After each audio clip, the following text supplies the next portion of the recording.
आम आदमी पार्टी जिला दुर्ग ने दुर्ग लोकसभा अध्यक्ष आम आदमी पार्टी और आप के मेहरबान सिंह के नेतृत्व में स्मृति नगर चौक में स्मृति गृह निर्माण सहकारी संस्था द्वारा की गई गड़बड़ियों और अनियमितताओं के विरुद्ध धरना प्रदर्शन किया। आम आदमी पार्टी दुर्ग जिला द्वारा स्मृति नगर चौक में स्मृति गृह निर्माण सहकारी संस्था द्वारा की गई गड़बड़ियों को लेकर धरना प्रदर्शन किया गया। पार्टी नेताओं ने बताया कि संस्था के द्वारा एक ही परिवार के 2 सदस्यों को नियम विरुद्ध प्लाट आवंटित किए गए हैं। समिति द्वारा प्लाट की खरीदी बिक्री का धंधा शुरू कर दिया गया है। खुली भूमि, ईडब्ल्यूएस की भूमि, सड़क की भूमि आदि को बेचा जा रहा है।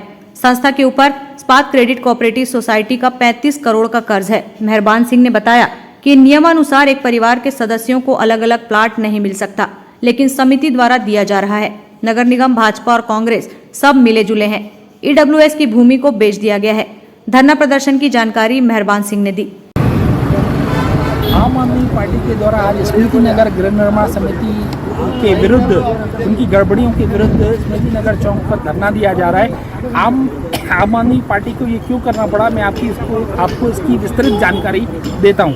आइए, स्मृति नगर गृह निर्माण समिति के द्वारा क्या क्या कांड किए गए हैं, मैं सोच समझ करके कांड शब्द उपयोग कर रहा हूँ। इनका पहला कांड, स्मृति नगर गृह निर्माण समिति के तत्कालीन अध्यक्ष प्रमोद उपाध्याय ने एक ही प्लॉट को 2 लोगों को बेच दिया। ठीक है, एक प्लॉट को 2 लोगों को बेच दिया। पहले संदीप अग्रवाल को बेचा, फिर पल्लू ठाकुर को बेचा। ठीक है, ये अभी कोर्ट के चक्कर काट रहे हैं। जो संदीप अग्रवाल जी है, कोर्ट में चक्कर काट रहे हैं न्याय पाने के लिए। ठीक है, इनके ऊपर अपराध दर्ज होना चाहिए था, कुछ नहीं हुआ। क्यों नहीं हुआ? क्योंकि कांग्रेस भाजपा दोनों मिले हुए हैं। आइए, मैं आपको और दूसरे इनकी गड़बड़ी बताता हूँ। आइए,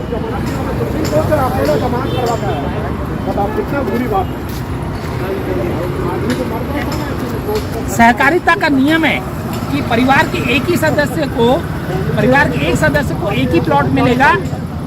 ये श्रीमती रीता तिवारी जो अभी संचालक गण में हैं, श्रीमती रीता तिवारी, पति शिखर तिवारी, उनके दोनों के नाम पर एक प्लॉट है। ये कैसे संभव हुआ, है ना? तो कांग्रेस भी चुप है, भाजपा भी चुप है। क्यों चुप है? क्योंकि दोनों मिले हुए हैं। ठीक है, आपको मैं और इसके आगे बताता हूँ। इस्पात क्रेडिट कोऑपरेटिव सोसाइटी के पास 14 एकड़ जमीन गिरवी थी स्मृति नगर गृह निर्माण समिति की। बिना अनुमति के 5 एकड़ जमीन बेच दिया। किसने बेचा? समिति ने बेचा। और क्रेडिट कोऑपरेटिव सोसाइटी चुप क्यों है? क्रेडिट कोऑपरेटिव सोसाइटी के ऊपर कौन है? सरकार का हाथ है। दोनों, कांग्रेस भाजपा दोनों मिले हुए हैं। अगर बिना अनुमति के बेचा, अपराध दर्ज होना चाहिए, है ना? लेकिन नहीं होगा। आइए और बताता हूँ। एक मिनट इधर आ जाइए, मैं आपको एक चीज और दिखाता हूँ।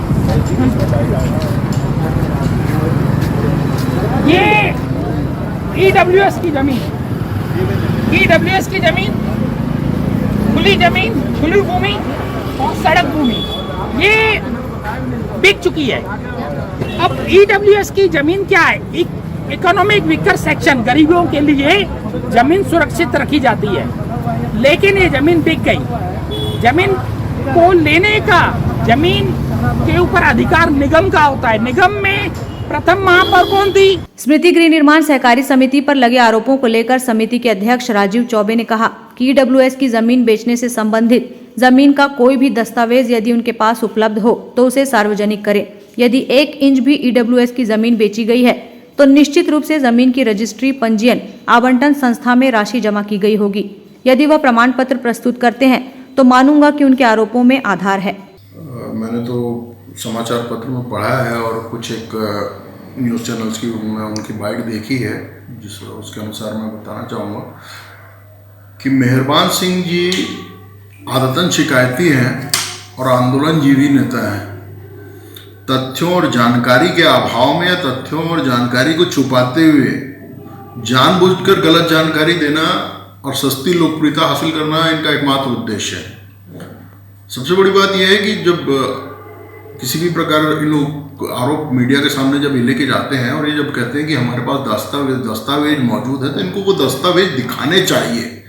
और आप लोगों से भी मेरा निवेदन है, मीडिया पर्सन से, कि आपको उनसे वो दस्तावेज मांगने चाहिए। जैसा कि मैंने देखा, समाचार पत्र में पढ़ा, मैं तो शहर से बाहर था, अभी तुरंत लौटा हूँ, इनका मुख्य आरोप है कि मैंने ईडब्ल्यूएस की जमीन बेच दी है।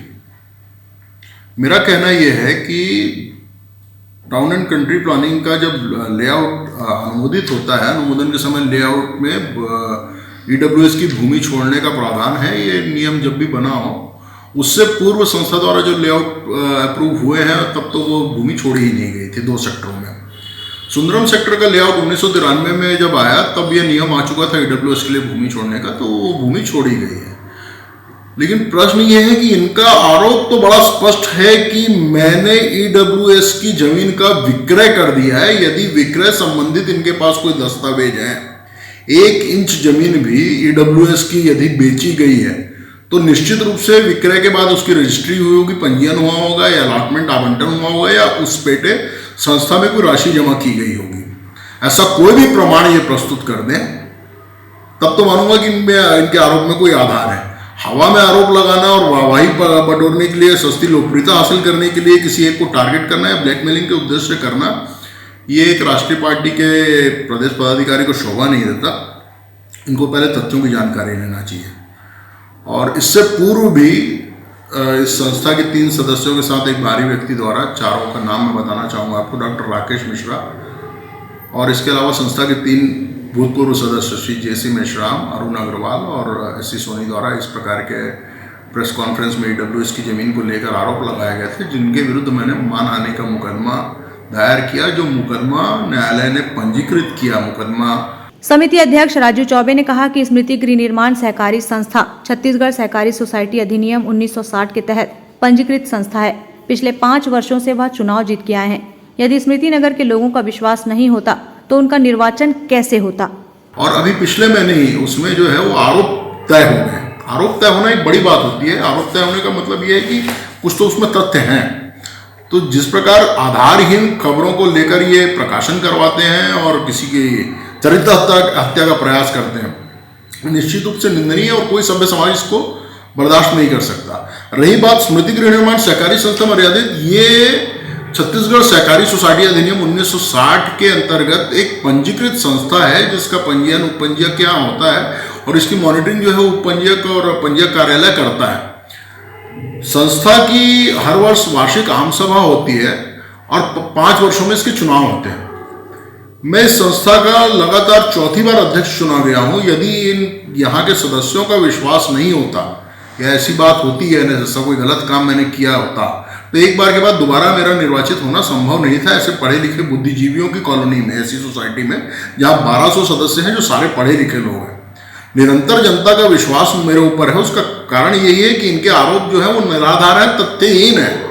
और यदि ये कहते हैं कि ईडब्ल्यूएस, ये कहते हैं कि 35 करोड़ का संस्था के ऊपर कर्जा है इस्पात कर्मचारी कोऑपरेटिव क्रेडिट सोसाइटी का, इनको मालूम नहीं कि आज से 1 वर्ष पूर्व इस प्रकरण जो था इस्पात कर्मचारी और स्मृति गृह निर्माण का, उसका निराकरण माननीय न्यायालय संयुक्त पंजीयक द्वारा किया गया और उसमें उन्होंने जो रिकवरी की राशि बताई, जो भुगतान योग्य राशि थी, संस्था द्वारा उसका भुगतान किया जा चुका है। और वो जो बंधक भूमि जो इस्पात कर्मचारी कोऑपरेटिव क्रेडिट सोसाइटी के नाम से रेवेन्यू रिकॉर्ड्स में जो भूमि बंधक दर्ज थी वो हटा दी गई है। इसका मतलब यह है कि ये प्रकरण जो है इसका निराकरण हो चुका है। हमने वो राशि उनको लौटा दी है। तो 35 करोड़ रुपए कर्जा आया कहां से?